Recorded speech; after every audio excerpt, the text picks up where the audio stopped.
বীরের কাহিনী, যিনি ছিলেন ইচ্ছা মৃত্যুর বরপ্রাপ্ত, যিনি চাইলে মৃত্যুকেও জয় করতে পারতেন, অথচ তাকেই শুতে হয়েছিল তীক্ষ্ণ বাণের বিছানায়। হ্যাঁ, আমি গঙ্গাপুত্র ভীষ্মের কথা বলছি। কিন্তু প্রশ্ন হল, যিনি সারা জীবন ধর্ম আর সত্যের পথে চললেন, ত্যাগের মূর্ত প্রতীক হলেন, তাকে কেন জীবনের শেষ সময়ে এত অসহ্য যন্ত্রণা ভোগ করতে হল? কেন শরশয্যায় শুয়ে তিলে তিলে মৃত্যুবরণ করতে হল? আসুন, আজকের গল্পে আমরা সেই গভীর রহস্যের সন্ধান করি। কুরুক্ষেত্রের যুদ্ধ তখন 10ম দিনে পড়েছে। যে ভীষ্ম কৌরব পক্ষের সেনাপতি হয়ে পাণ্ডবদের নাজেহাল করে তুলেছিলেন, আজ তিনি ধরাশায়ী। অর্জুনের অজস্র বাণ তার শরীরকে এমনভাবে বিদ্ধ করেছে যে তার দেহ আর মাটি স্পর্শ করছে না। তিনি শুয়ে আছেন বাণীর তৈরি এক বিছানায়, যাকে আমরা বলি শরশয্যা। সূর্য অস্ত যাচ্ছে, যুদ্ধের কোলাহল থেমে গেছে। কৌরব আর পাণ্ডব উভয় পক্ষের বীরেরা ভীষ্মের চারপাশে দাঁড়িয়ে চোখের জল ফেলছেন। ভীষ্মের মাথাটা ঝুলে আছে। অর্জুন বাণ মেরে মাটির নিচ থেকে ভোগবতী গঙ্গার ধারা তুলে পিতামহের তৃষ্ণা নিবারণ করলেন। সবাই চলে গেল। রাত নামল কুরুক্ষেত্রের প্রান্তরে। এখন ভীষ্ম একা। অসহ্য যন্ত্রণা তার সারা শরীরে। প্রতিটি বাণ যেন আগুনের মতো জ্বলছে। ভীষ্ম ভাবতে লাগলেন, হে ঈশ্বর, আমি তো সারা জীবন ব্রহ্মচর্য পালন করেছি।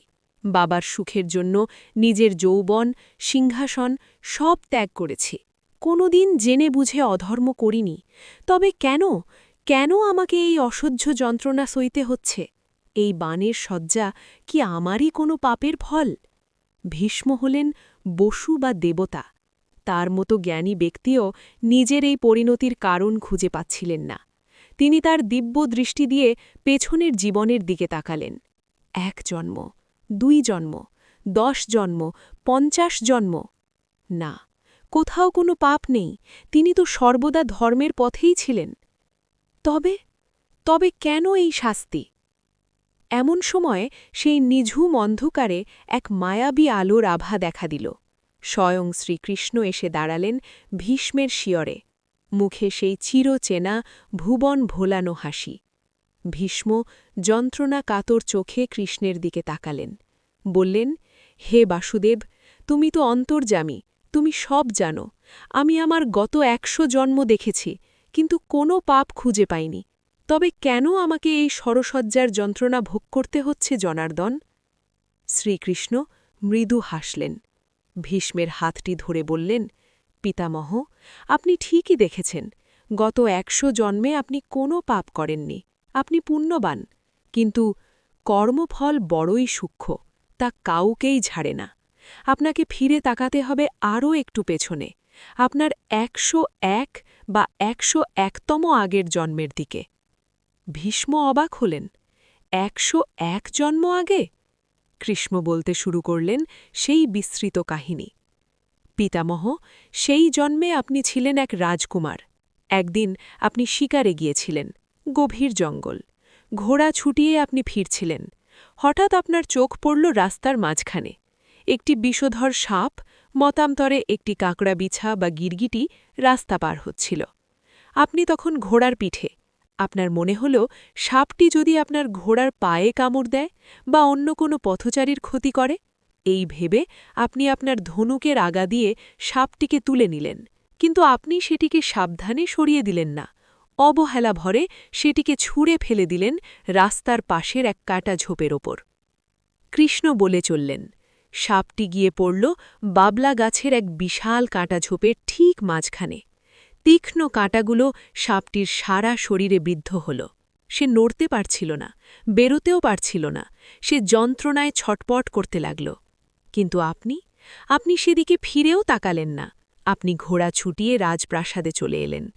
এদিকে সেই প্রাণীটি কাঁটাল ওপর বিদ্ধ হয়ে না খেতে পেয়ে রোদে পুড়ে বৃষ্টিতে ভিজে তিলে তিলে কষ্ট পেয়ে মারা গেল। মরার আগে সে অভিশাপ দিয়ে গেল, যে আমাকে বিলা দোষে এমন কাঁটার শয্যায় মেরে ফেলল, তাকেও একদিন এভাবেই মরতে হবে। পিতামহ, সেই সাপটি 18 দিন ধরে কাটাঝোপে আটকে থেকে প্রাণ ত্যাগ করেছিল। আজ আপনার এই সরসজ্জার মেয়াদও তাই 18 দিন বা তার কাছাকাছি নির্ধারিত হয়েছে। সেই ছোট্ট প্রাণীটির দীর্ঘশ্বাস এত জন্ম পার হয়ে আজ আপনার ওপর এসে পড়েছে। কৃষ্ণের কথা শুনে ভীষ্মের চোখ দিয়ে জল গড়িয়ে পড়ল। তিনি শিউরে উঠলেন। ভীষ্ম বললেন, কিন্তু জনার্দন, আমি তো এরপর কত পুণ্য করেছি, কত যজ্ঞ করেছি, কত দান করেছি, আমার সেই পুণ্য কি ওই ছোট একটি পাপকে ধুয়ে ফেলতে পারল না? কৃষ্ণ বিষণ্ণ মুখে বললেন, না পিতামহ, কর্মের নিয়ম বড়ই কঠিন। পুণ্যের ফল সুখ আর পাপীর ফল দুঃখ। আপনি পুণ্য করেছেন বলে রাজবংশে জন্মেছেন, মহাবীর হয়েছেন, ইচ্ছা মৃত্যুর বর পেয়েছেন, জগৎ জোড়া সম্মান পেয়েছেন। কিন্তু ওই যে একটি প্রাণীকে আপনি অবহেলায় কষ্ট দিয়েছিলেন, তার ফলও তো আপনাকে ভোগ করতেই হবে। এতদিন আপনার পুণ্যের জোর এত বেশি ছিল যে ওই পাপটি আপনার কাছে ঘেঁষতে পারেনি, যেমন আগুনের তাপে পোকা আসতে পারে না। কিন্তু কুরুক্ষেত্রের যুদ্ধে যখন আপনি অধর্মের পক্ষ নিলেন, যখন আপনি দ্রৌপদীর বস্ত্রহরণ নীরবে দেখলেন, তখন আপনার পুণ্যের বর্ম দুর্বল হয়ে গেল। আর সেই সুযোগে 101 জন্ম আগের সেই পাপ আজ আপনাকে গ্রাস করল। ভীষ্ম এবার হাসলেন, এক প্রশান্তির হাসি। তার মনের সব প্রশ্নের উত্তর তিনি পেয়ে গেছেন। তিনি বুঝলেন, ঈশ্বরের বিচারে কোনো ভুল নেই। রাজা হোক বা ভিখারি, কর্মফল সবাইকে শোধ করতে হয়।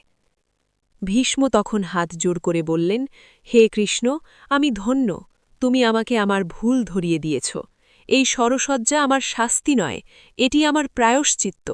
আমি এই যন্ত্রণা হাসি মুখে মেনে নিলাম প্রভু, যাতে আমার আর কোনো কর্মের ঋণ বাকি না থাকে, আমি যেন নিষ্পাপ হয়ে এই দেহ ত্যাগ করতে পারি।